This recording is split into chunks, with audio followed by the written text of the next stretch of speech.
Hello friends and welcome back to the channel. It's your favorite tank, Gunko Guns, reporting for duty. And yes, the mustache of justice is still here as well, radiating that plus 90 charisma and the plus 5 sarcasm.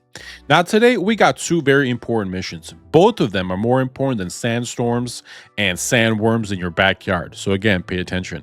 Mission 1.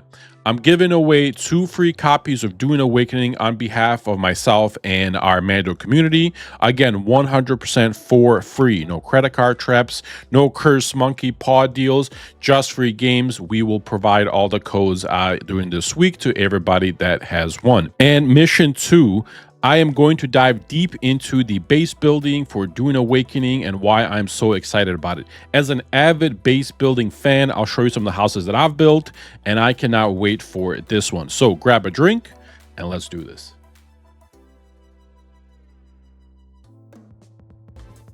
All right, thank you folks for being here. Seriously, you're all legends. If you enjoyed the content, please don't forget to like and subscribe. It's free, it takes 2 seconds, and it keeps the mustache combed and the coffee flowing.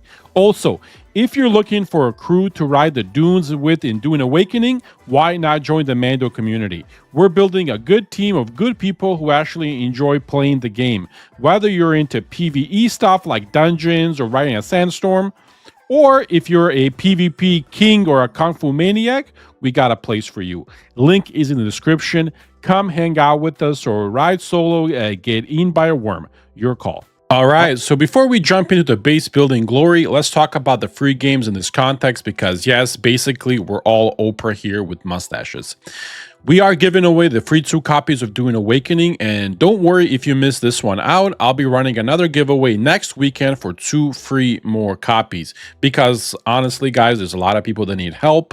There's a lot of people that are less fortunate than some of us and, you know, maybe hard on money. I'm hoping this is going to help out and maybe start a trend and maybe everybody can, you know, help everybody out. Anyway, here's how it works. The first 2 people to comment the following phrase in this video will win. The phrase is "Long live the fighters." That's it. Type it, hit send, be fast, be glorious. Make sure to join our Discord soon so I can contact you and give you the codes. Anyway, now that that's settled, let's talk about base building. All right, guys, so you guys might not know this, but I love base building. Here are some of the houses that I've built in Once Human and some of the other games, and I promise you guys probably one of my favorite things about survival games. Just looking at some of the things that you could do, especially in Dune, for example, I like all my bases to be self-sufficient. All these things that will make life a lot easier, especially on a harsh world like Dune.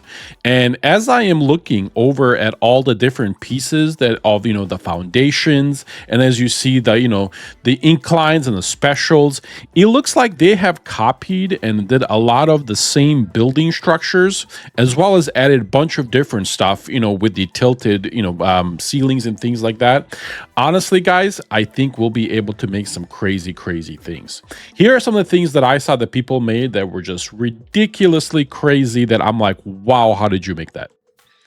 All right, first one is we're looking up some sort of Harkonnen base. I assume it's some sort of military one. If Darth Vader built a fortress while listening to death metal, it would look something like this. They've painted the walls and the foundations black, which looks absolutely stunning, by the way. Very evil, very fashionable. Now, I don't know if this is something you unlock or maybe you have to bribe somebody or something, but either way, I really want this. Now, if you look at the circular towers, that's not scenery. Those are the pie piece foundations. You can do it in other games as well. I love that they added this to this game because you can build some, you know, round towers, spirals, and, you know, pizza-shaped bunkers and things like that. The possibilities are amazing on this one. Let's look at the next one. Now this one, oh baby, what you're looking at is some sort of cliffside bunker oasis, or I like to call it what I'd build if I was hiding away from sandstorms and responsibilities. It's got that sneaky rebel base energy, quite tucked away, probably full of people making bad soup and great tech. But here's a real takeaway, or at least what I'm taking away from this. You can build outside the foundational support. If you look at the cliffs and the way it is, that is freaking amazing. And let me tell you, it's game changing literally if you're allowed to do this. Let me give you an example. I used to build ships in the sea as my base, and the only way that I could actually do this is I would have to swim all the way on the bottom like some sort of Aquaman, place foundations under the sea, and then raise it with stilts all the way up so you can make the ship and things like that. It like you would not allow you to make anything unless there was some sort of foundation underneath it. The fact that you can do this here is very interesting, and I'm curious how they did that. Really, really looking forward to that. Now, this is my kind of base, a proper Atreides-inspired military stronghold. And if this doesn't scream Mando HQ, I don't know what does. It got those fortified stone walls, clean lines all over. It really is that architecture that says, hey, we have bullets. No, you may not come in. And here's why this is my favorite. It's not just flashy, it's really functional. Tucked away near against the mounds like a whisper secret of the rocks, natural cover, high ground advantage, fewer angles to be attacked from, a real tactician design as well. I love the way that they have that little Atreides sign, right in the top of that. Genuinely, this is one of my favorite bases of all in this one. It really has that oomph factor, in my opinion. We are probably going to build something very similar like this for the Mando crew when we come to Dune Awakening. Again, this one right here, oh my god, look at the walls. I just have to say one more time, I love the walls, the way they look. By far my favorite base. Let's move on. I wasn't going to show you any more bases, but then I saw this and I giggled like a schoolgirl at a boy band concert. Ladies and gentlemen, someone freaking built a pineapple. Yes, a literal spiky, glorious pineapple-shaped base right in the middle of Arrakis. Now listen, we're all going to laugh at it because it's really absurd, but let's not overlook the brilliance here. The spike placements, the creative use of walls, the decoration scattered all across like a sprinkles on a sundae. It's ridiculous, but also kind of genius, I swear to God.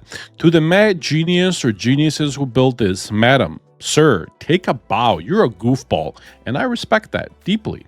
10 out of 10 would defend the pineapple fort with honor. All right, that wraps up today's video. Thank you all again for watching. Truly appreciate every single one of you. Now, in all honesty, yes, I've already been hyped for Dune Awakening. I read the books, watched the films, and I love survival builders. But after seeing these player-made bases, the structural creativity, the building freedoms, and yes, the pineapple fortress, I'm somehow even more and more excited. If these are the tools we get to play with at launch, then my fellow space weirdos, we are in for something truly special. To the giveaway winners, congratulations. Be sure to join the Discord so I can toss the game codes your way. And don't worry, next week we're doing it again, but within Dune itself or within the game. Your boy guy, is going to have some codes for you on that as well. Stay tuned. Until then, stay dangerous, stay hydrated, and for the love of Shai Hulud, don't ride a sandstorm without a license. Gunko Guns, signing out.